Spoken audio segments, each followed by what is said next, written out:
وحی کا پیغام اللہ تعالیٰ نے انبیاء کے لیے مخصوص کیا، جبکہ الہام انبیاء کے ساتھ بھی ہو سکتا ہے اور غیر انبیاء کے ساتھ بھی ہو سکتا ہے، بلکہ یہاں تک کہ الہام غیر انسان کے ساتھ بھی ہو سکتا ہے۔ خداوند تعالیٰ قرآن پاک میں فرماتے ہیں کہ آپ کے رب نے شہد کی مکھی پہ وحی کی، اور شہد کی مکھی پہ اللہ تعالیٰ جو وحی کرتے ہیں اس کے اثرات بھی نظر آتے ہیں۔ میرے اللہ کی شان دیکھیے کہ شہد کی مکھی کے موجودہ تحقیق کے مطابق سب سے بڑے چھتے جو اس وقت موجود ہیں وہ نیپال کی پہاڑیوں میں ملتے ہیں، اور اس چھتے میں آپ ایک خانہ بھی دوسرے خانے سے چھوٹا یا بڑا ثابت نہیں کر سکتے، اور باہر جتنی بھی سردی یا گرمی ہو چھتے کے اندر کا درجہ حرارت ایک ہی رہتا ہے، تاکہ چھتا اگر الٹا ہے تو شہد پگھل کر نیچے نہ گر جائے۔ یہ اس مکھی کو کون بتا رہا ہے؟ سامعین، یہ الہام ہی تو ہے۔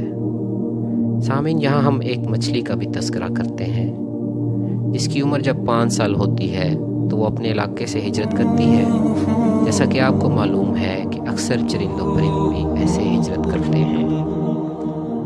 تو وہ مچھلی مائیگریشن شروع کرتی ہے، اپنا سفر شروع کرتی ہے دریائے نیل مصر سے، اور مختلف سمندروں دریاؤں سے گزرتی ہوئی وہ بحر اوقیانوس پہنچتی ہے، اور بالآخر برمودا کے علاقے میں پہنچتی ہے۔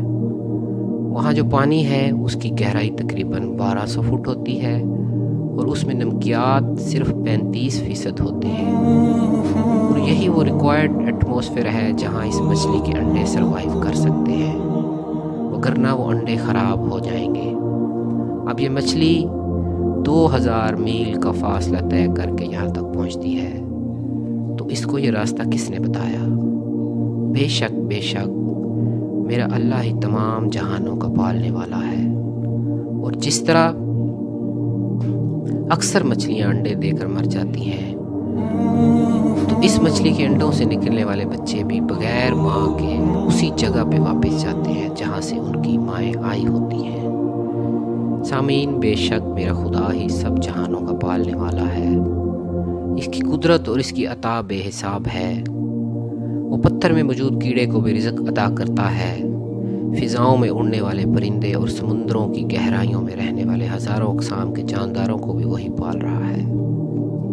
امید ہے اللہ پاک کی شان پر یہ ویڈیو آپ کو پسند آئی ہوگی۔ اس ویڈیو کو لائک شیئر کیجیے اور ہمارا چینل لازمی سبسکرائب کیجیے۔ اپنے میزبان رانا خاکی کو اجازت دیجیے۔ اللہ حافظ۔